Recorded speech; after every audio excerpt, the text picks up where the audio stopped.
Thanks very much, Chuck. So I do get a little comfort. I'm not sure which is less understood and well accepted by many, space weather or EMP. But I do think we can change that. I think we can educate. I think getting together in forums like this will ultimately change that. In the meantime, I do take a little bit of comfort in not being the only guy in the room that people don't fully understand. So thanks for that. So this is also important. We heard high impact, low frequency, and sometimes we don't have all the right people to speak to all the right people in the room to speak to both sides of that. I own one piece of that. I own the frequency part. Partnered with my colleagues in this room, we can combine that to assess that impact, to really get that comprehensive view of what do we have our hands on. And we do live with a lot of uncertainty with the sun. It's our nearest star. It's about 4.5 billion years old. I have bad news for everyone. In another 4.5 billion years, it will expand to our orbit and burn us up. In the meantime, I'd like to enjoy electricity just like the rest of you. And we have been watching the sun for a very, very finite portion of its lifetime. So we don't have a full understanding. As we go to talk about extreme events, once in 500-year events, 1,000-year events, even 100-year events, please understand we have a tremendous amount of uncertainty on the tail of that distribution. I think what we do know for sure, and I think what you could get good agreement on, is that the sun is capable of producing disturbances of size and nature significant enough to cause disruption in the bulk power system. So we have, if we look back in history, we do have some knowledge of events past, and we have looked at accounts of the aurora. You don't have to look far. You can look back in even text from the biblical era to see of where the skies turn red. It's really hard to do much with that quantitatively. We have the Carrington event in our business from 1859. I'll be honest with you, it's the Katrina of our business. It's also a bit of the Sasquatch, although unlike Sasquatch, I do know it happened. I do know it was very large, and I don't say that completely jokingly. That you see estimates of the likelihood of reoccurrence of the Carrington vary by a factor of 2. Not only is that the statistical uncertainty, that's because we can't agree how big it was within a factor of 2. That makes it pretty tough to use for a design environment.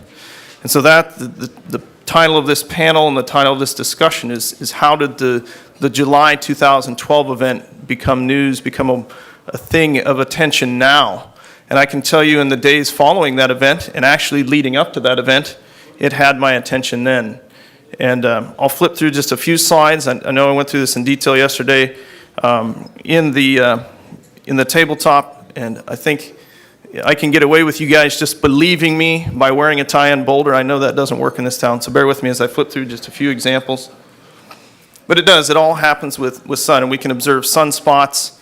And those are the drivers. This is the short version. Those are the drivers of the significant space weather. So if we look at solar cycle predictions, I get the questions. I see it all the time. How big is the solar cycle? How active is it? When is solar maximum? I'm going to ask you to do 2 things for me when I finish this. 1, forget the term solar maximum, and 2, forget solar cycle intensity. It does matter for overall trends in activity. Precision navigation, for example, but when we talk the high impact, low frequency events, it kind of goes away. I want you to think of it more like tsunamis or earthquakes, that it's really possible anytime. And why do I say that? So if we look back, again, this is just an update on the cycle, skipping that. If we look, here's solar cycle 17, starting in the 30s is the top panel. Don't worry about the eye chart, qualitative trends here only. The little arrows, you can see there my super bright green pointer. The arrow is where solar maximum was. You can see those are distributed many years. These are years. These are roughly 11 years per panel. Many years on each side of that. So again, I mean that in all seriousness. It doesn't mean that much from a significant event perspective. So these are strong storms. And then if we look at the subset of those storms that really has the potential to cause impacts to critical infrastructure, you can see them here. So October 2003 down here, the very respectable storm in March of '89, for example. And you can see some of these are many years away from the solar maximum. And trust me on this, they don't correlate very well either with the overall size of the solar cycle and overall intensity. So again, the takeaway is don't worry so much about solar maximum. Don't worry about the size of the solar cycle. know that it's possible really at any time. It's also true as we look back a couple hundred years. If we look at the 1859 storm, as I mentioned, the 1921 storm, which has been used in studies, which was a very, very strong storm as well. The red line, these are the blue is the overall solar cycle intensity by sunspot number. The red line is the average. Both of those, again, occurred in sunspot cycles that were less than average on activity. And I used the example yesterday, so my apologies to those that hear this twice, but I would ask you what's more important, the hurricane season with 15 named storms with none of them significant in making landfall, or the one with 4 with one Cat 5 that comes on shore on the coast of Florida. So the same is true for space weather.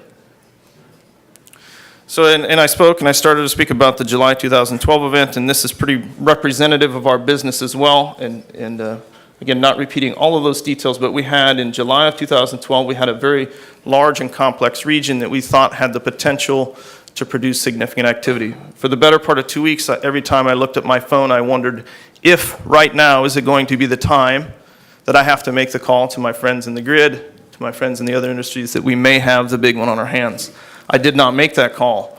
We had mid-level activity as this thing made its way across the disk, and then it rotated out of view a few days around the limb, kind of it rotates from left to right, and produced a fantastic eruption. What's different between this event and the many, many times it's happened in the past is we didn't have to speculate about what it might have been.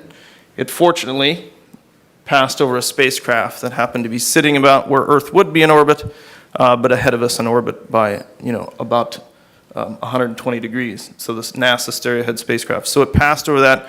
We got to measure what was in this cloud, and I think I knew at the time it was spectacular. Many people in my business did, but it took time for that to come together again between the impact and the event itself to say what could have happened, what would have happened if this would have occurred 10 days earlier, 2 weeks earlier, when Earth would have been right in the line of fire. I would also tell you that the studies that elaborate on that and are worth reading in the details. There's a lot to it. They've also taken examples from August of 1972, for example, and say if you flip the magnetic field and the cloud that produced, we could have had a storm both bigger than what was postulated for this and even the Carrington event, which I referenced earlier. So again, the takeaways are that I think we can get significant activity really at any time. It's hard to get momentum in these issues, and I'd say the same is true for any high-impact, low-frequency event. A volcano, earthquakes, for example, tsunamis. Until it happens, you don't have people's attention. I think we're trying to do the right thing here. The scientists are looking at these events and saying, we had an event in July of 2012. It had the potential to cause significant consequences. I think that's a little more tangible than trying to look back 150 or 60 years and saying, hey, way back when something happened that could have caused us problems today. So that concludes my portion of this, and I'll happy to entertain any questions, but I think we're going to let Gale say a few words first.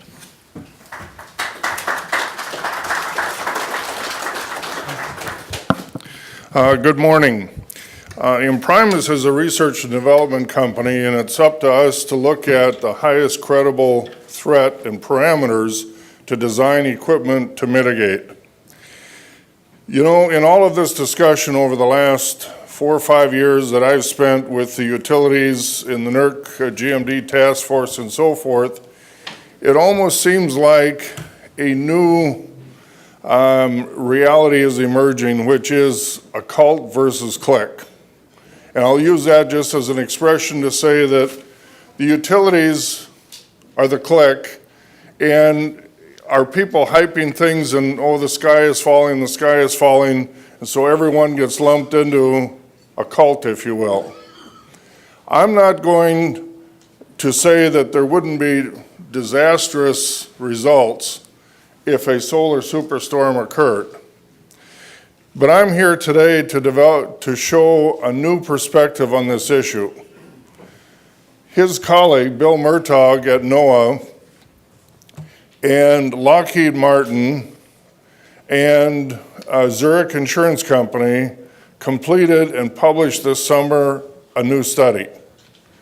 They took 11,000 claims occurring over 2000 to 2010, and they correlated them, and they knocked out all the claims that had nothing to do with a solar storm. And they made sure the only claims that they left were those that could not be explained away by any other cause. The results, and remember, 2000 to 2010 didn't involve a single major solar storm. The 1989 Quebec storm has been described as maybe 1/10 of a 50 or 100-year storm. There was no 1989 storm during that period. So during that period, they came up with in excess in the US of $2 billion per year in claims due to harmonics generated by low-level solar storms. In fact, the real number may be $3 to $4 billion a year. Well, what happens when these transformers go into saturation? And I don't have time to get into it here, but we looked at different technical papers. Ray Walling from GE, a PhD from GE, looked at it. We had Idaho National Labs look at this issue of harmonics. Louis Marty from Hydro One looked at the issue of harmonics for generator rotors. And every single study points to the same result, which is harmonics causes a great deal of disruption and damage. But this is no longer a 1 in a 50 or a 1 in a 100-year event. This is now an every year event which should be looked at. The analysis we have looked at on a tentative basis would suggest that the harmonics generated from these transformers at low-level GIC levels would violate IEEE standard 519 on both a wholesale and a retail or distribution level basis. So if that's the issue, and we believe it to be, we are urging the electric utility industry to deal with harmonics, especially in the new solar standard and on a day-to-day basis. In FERC's wholesale contracts, there's a provision that says utilities have to comply with basically 519. The same is true, it may be worded a little differently at every state level, and it's deemed a power quality issue. And so that's one of the things that I just wanted to bring up here, and we are certainly urging the electric utility industry to look at this. I think it's not dealt with as nearly comprehensive as it should be in the new solar benchmark standard. So with that, there's a lot of other things we could talk about, but I think our time is probably short. Thank you, Gale. Do we have, I know we have a microphone, maybe we do one question. We're going to have time for more questions, and of course there'll be a lot of informal opportunity as well. Curtis, you're going to be ready to come up next, I think, because, yes, Curtis will be up in just a moment or two. Any questions for either of them on this? Yes, we have a question in the back. We have a microphone coming to you in the back row. But wait for a mic, and state your name and then your question. Yeah, my name is Glenn Rhodes. I'm with Best Buy in Lakewood. And I wanted to ask Robert, I know that Bill Murtaugh, who I've known for a little bit of the time, and I know he's on a sabbatical, or not sabbatical, but TDY at the White House. My question is, as a result of the studies that they're doing right now on that special team, are they going to be publishing results? And do you know what the status is of what they're doing? And if you could enlighten us with that, Robert, I'd really appreciate it. Yeah, absolutely. So, I'll speak loudly and then I'll yell at you when they turn it on. Please use an Irish brogue, too. Yeah, I can't do that part. But yeah, so that is an ongoing effort, and I think it's important that it does have the attention of the highest levels of government, both for this industry, both for aviation, for example, satellite impacts as well. So I don't believe much has been publicly released. They do meet today at 2 o'clock to give an initial status. I am participating on one of the working groups to contribute to one of 7 or 8 goals of essentially, what would be the strategic plan or the vision, or what tasks would need to be accomplished to provide a comprehensive plan. So you'll have the policy that will be developed, and then from that they will derive a space weather action plan. So I think they have a pretty short timeline, on the 6 to 9 month order, but really it's just in its infancy, but it's encouraging, and I think it's comprehensive, and hopefully some good things will come out of it, and it should leverage all parts of both industry, government, academia, across all the elements and all the facets of this business. I have one quick question myself before we let the panel go. Harmonics sounds like some things I've heard when I was doing music. What's the impact of these ongoing daily sort of harmonics that you've talked about that seem to be almost a steady state and then gets crazier at certain times?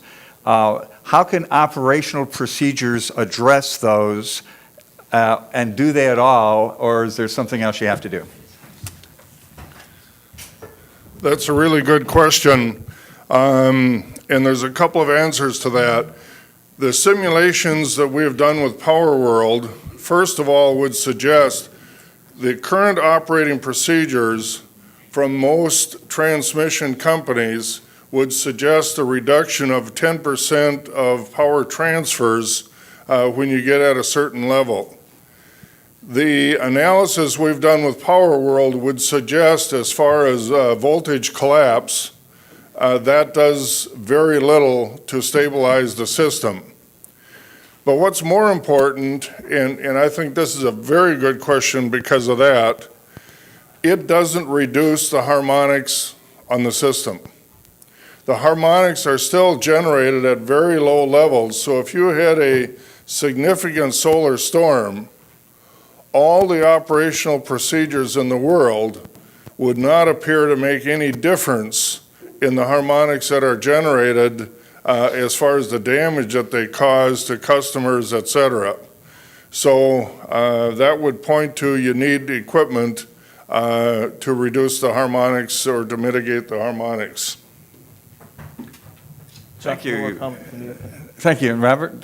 So, yeah, I think, and I should have mentioned this if more time, but so that's a very interesting comment, and it's interesting for me that the space weather and the harmonics and the disturbances are being analyzed.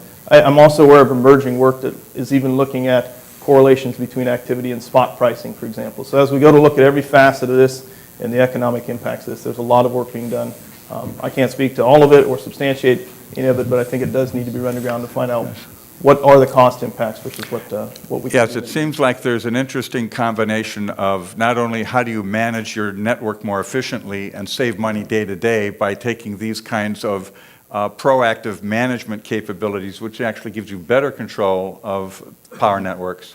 But then if you don't do that well, I think what you're basically saying is people could game the system, anticipate what's going on, and manipulate the market in anticipation of things that maybe someone at the utility wouldn't bother to anticipate from spot pricing. Is that sort of what you're implying? Yeah, I think I'm happy to talk offline and find the study, but I'd seen a study that was for the UK grid, for example, that was a fraction of power. They imported a substantially higher cost, and their mitigating procedures changed the fraction of power they were getting imported versus generating locally, all in solar storm procedures. So there are cost impacts to taking mitigating actions, and I think it's just interesting to try and get a handle on those and then weigh those against some of the things we're talking about here.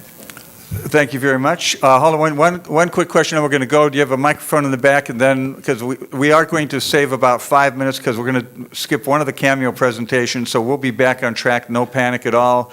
If you have a microphone, you need to identify yourself and then ask your question.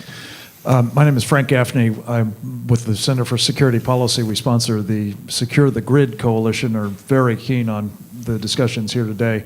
I know Curtis is going to be speaking momentarily, but I just wanted to see if we might invite particularly the Emprimus team to address this question of whether there is some bearing on the cyber threat protection in the kind of hardware that you're describing. Or whether it is only relevant to GMD or EMP.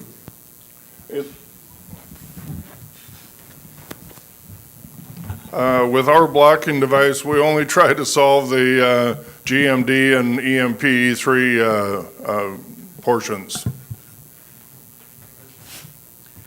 Again, we did discuss the E1 issue a little earlier. Just by way Okay. of clarification, Yes. if I might, Chuck, to the extent that the cyber threat manifests itself in impulses that your devices would protect against, would they not be relevant to that as well? Or is that completely irrelevant? Our device is triggered on DC or quasi-DC current and/or harmonics. So if anything else caused those things to occur, yes, that would trip the device and protect the transformer and the VAR swings. Thank you very much. And let's give a round of applause for this panel.